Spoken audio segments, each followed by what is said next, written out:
ओम नमः शिवाय, जय महाकाल। हम सबको पता है कि 23 अक्टूबर को नवरात्रि की महानवमी का पावन सा पर्व है और मेरी तरफ से आप सभी को महानवमी की बहुत बहुत शुभकामनाएं, है ना।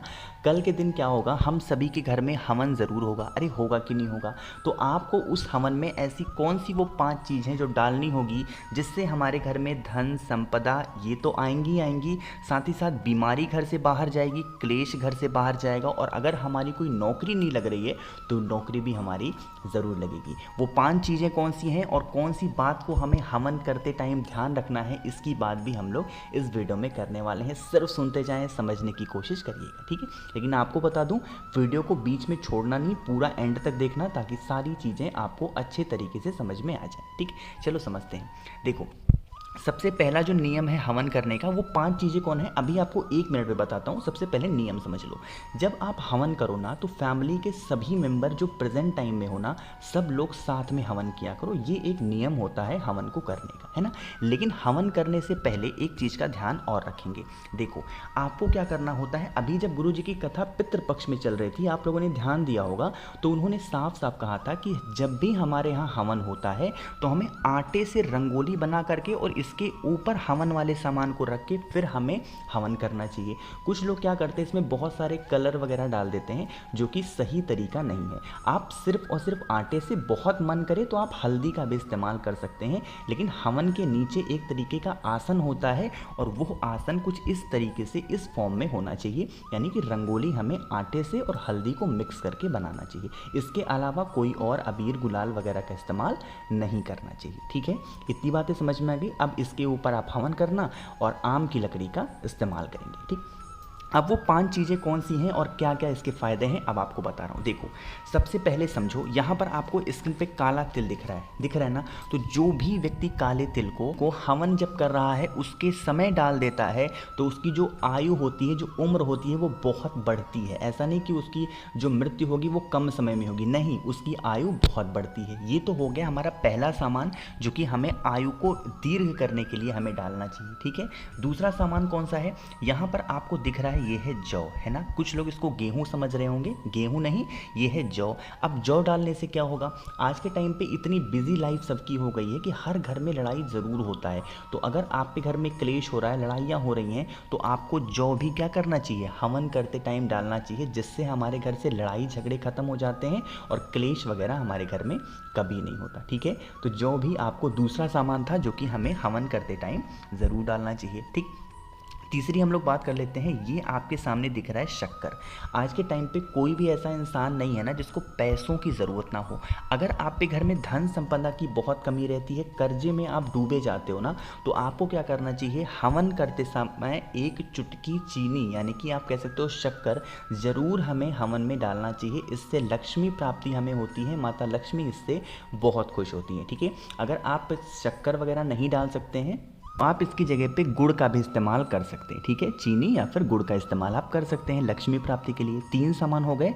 चौथे सामान की बात करते हैं, ये आपके सामने दिख रहा है, ये है चावल। लेकिन जो चावल का इस्तेमाल करोगे वो टूटा नहीं होना चाहिए, खड़ा चावल होना चाहिए, और इसको एक बार हल्दी में मिक्स कर लेना जिससे ये अक्षत बन जाए, है ना। अगर आपके घर में, फिर से बोल रहा हूँ, अगर धन संपदा की बहुत कमी है तो हवन करते टाइम थोड़ा सा अक्षत भी हमें हवन के समय ज़रूर डालना चाहिए, ठीक है। 4 सामान हो गए। अब ये जो 5वां सामान आपके सामने स्क्रीन पे दिख रहा है, ये है 9 ग्रह की लकड़ियाँ, ठीक। किसी भी पूजा पाठ के स्टोर पे जाओगे, बहुत आसानी, बहुत सस्ते में आपको लकड़ियाँ मिलेंगी। आपको ये बातें पता होंगी पहले से 9 ग्रह के बारे में, लेकिन मुझे ये आपको इसलिए बताना पड़ रहा है कि लोग गलतियाँ कौन सी करते हैं। देखो, जो 9 ग्रह की लकड़ियाँ होती हैं ना, इसमें देखो हर लकड़ियों के नाम लिखे होते हैं कि ये कौन सी लकड़ी है, कौन सी लकड़ी है, कौन सी लकड़ी है। तो आपको क्या करना होता है, इसके जो रैपर नहीं हो आपको दिख रहे हैं यहाँ पे नाम लिखा हुआ, इसको हाथों से निकाल देना होता है, उसके बाद हवन करना चाहिए। जो भी व्यक्ति इस तरीके से निकाल करके हवन करता है, उसको कभी ग्रह की कोई भी प्रॉब्लम नहीं होती कि हमें मंगल ग्रह लग गए, शनि ग्रह लग गए, ऐसा कुछ नहीं होता।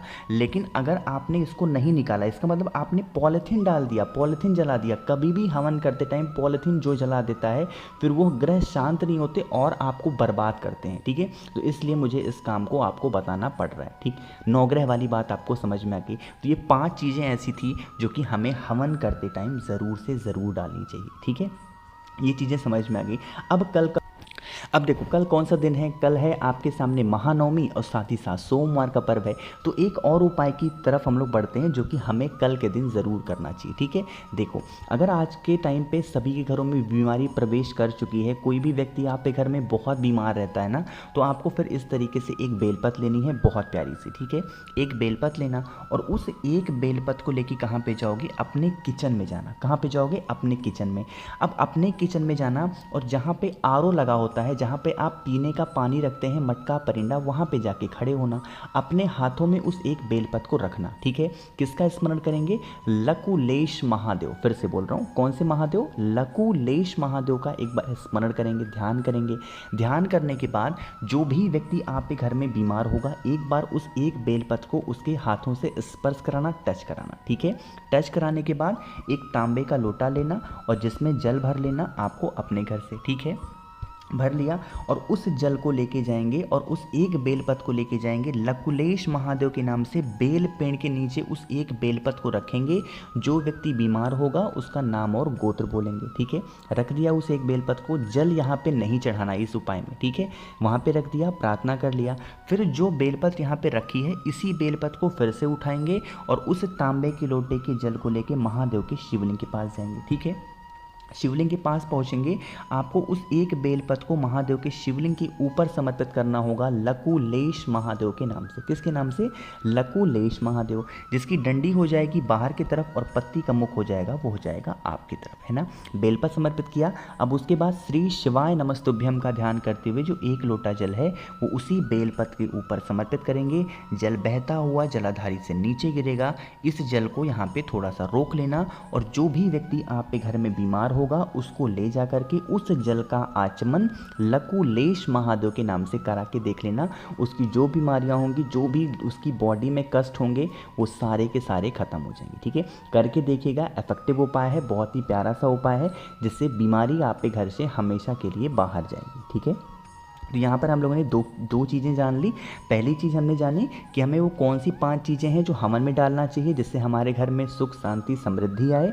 दूसरी हमने जानी कि कौन सी हमें उपाय करना चाहिए जिससे बीमारी हमारे घर से बाहर जाए। ठीक है, आगे बढ़ लेते हैं एक और उपाय की भी। कल बहुत प्यारा सा दिन है, एक तो नवमी का पर्व, ऊपर से सोमवार, तो इस तीसरे उपाय की तरफ हम लोग बढ़ते हैं। लेकिन अब इस उपाय को बताने से पहले एक छोटा सा काम आप भी कर दो और वो है वीडियो को लाइक कर दीजिए। जितने भी भाई बहन इस आवाज़ को पहली बार सुन रहे हैं तो चैनल को सब्सक्राइब करेंगे। ठीक है, अब देखो ये जो उपाय है ये इस वीडियो का आखिरी उपाय है, बहुत ध्यान से समझिएगा। इसके कई फ़ायदे हैं। पहला फ़ायदा तो ये है कि अगर आपकी कोई मनोकामना है जो बहुत दिनों से अधूरी है तो वो पूरी होगी। दूसरा, अगर कोई भी व्यक्ति आपके घर में बीमार पड़ा है तो वो बीमारी उसकी ठीक हो जाएगी। तीसरा, अगर आपको धन की समस्या बहुत ज़्यादा है तो वो भी इससे ख़त्म होगी। बहुत प्यारा सा, बहुत इफेक्टिव। नवमी पे जो सोमवार पड़ता है उस पे इस उपाय को ज़रूर करना चाहिए। ठीक है, स्क्रीन पर क्या दिख रहा है आपको, बेलपत दिख रहा है, तो 5 बेलपत लेना, बहुत प्यारी सी, बहुत सुंदर सी। ठीक है, ले लिया।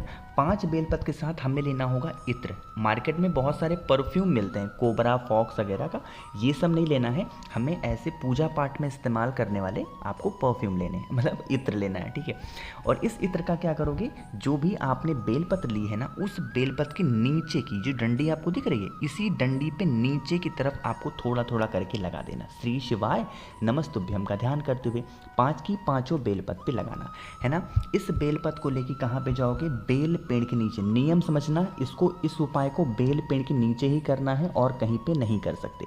और वैसा पेड़ होना चाहिए जिसकी छांव आपके ऊपर पड़े, है ना। बहुत इससे सुंदर उपाय आपके घर में सुख शांति के लिए हो ही नहीं सकता। ठीक है, देखो क्या करोगे, जो भी आपके, अब देखो जो आपके पास में 5 बेलपत्र है ना, उस 5 बेलपत्र को बेल पेड़ के नीचे रखोगे और वहाँ पर आपको 5 नाम भी बोलना होगा। सबसे पहला नाम बोलोगे भगवान गणेश का नाम लेकर के। जो पहली बेलपत्र होगी बेल पेड़ के नीचे रखेंगे, जिसकी पत्ती हो जाएगी बेल पेड़ की तरफ और डंडी होनी चाहिए आपकी तरफ। ठीक है, पहला किसका नाम लेके रखा आपने, भगवान गणेश का नाम लेके।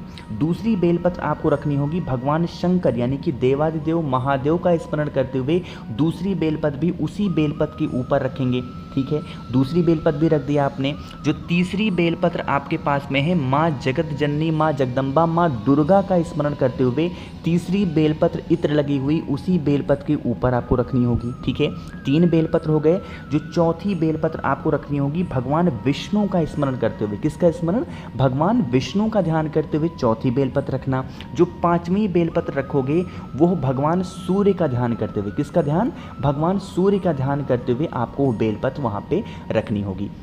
जो भी व्यक्ति सोमवार के दिन इन शिव पंचायत का नाम लेकर के बेल पेड़ के नीचे इत्र लगा करके रख देता है, उसके घर की जो भी समस्याएं होती हैं वो सारी की सारी खत्म हो जाती हैं। अगर आपको डाउट है कि भैया इत्र हमें नहीं मिलता, हम क्या करें, तो इत्र की जगह पे आप शहद का भी इस्तेमाल कर सकते हैं। ठीक है, कोई दिक्कत नहीं, इत्र ले लो या फिर शहद भी आप ले सकते हो। ठीक है, तो ये शिव पंचायत वाला उपाय आप कोई काम करो या ना करो कल, लेकिन इस उपाय को आप सभी को ज़रूर करना है। ठीक है, और इस वीडियो का आज की मेरी फीस है कि कम से कम 5 लोगों तक इस वीडियो को शेयर करिएगा, ताकि उनसे भी कोई भी गलती ना हो पाए और इस महानवमी के पर्व पर इन सभी चीज़ों के बारे में उनको भी जानकारी मिले और सारे काम को वो सही ढंग से कर पाएँ। ठीक है, तो मैंने भाई कोशिश की आप सभी को बहुत ही प्यार से बहुत ही अच्छा समझाया है। कुछ समझ में नहीं आया तो उसके लिए बिल्कुल परेशान ना हो, मुझसे फ़ोन पर बातें करनी है तो अब मैं इंस्टाग्राम या फिर फेसबुक पर फॉलो कर सकते हैं, सर्च करिएगा द नेचुरल प्लैनेट 108। वहाँ पर मैं आप सभी को बहुत सारे मैसेजेस करूँगा और जितने भी भाई बहन इस आवाज़ को पहली बार सुन रहे हैं तो चैनल को सब्सक्राइब करेंगे और हाँ, वीडियो को लाइक ज़रूर किया करिए।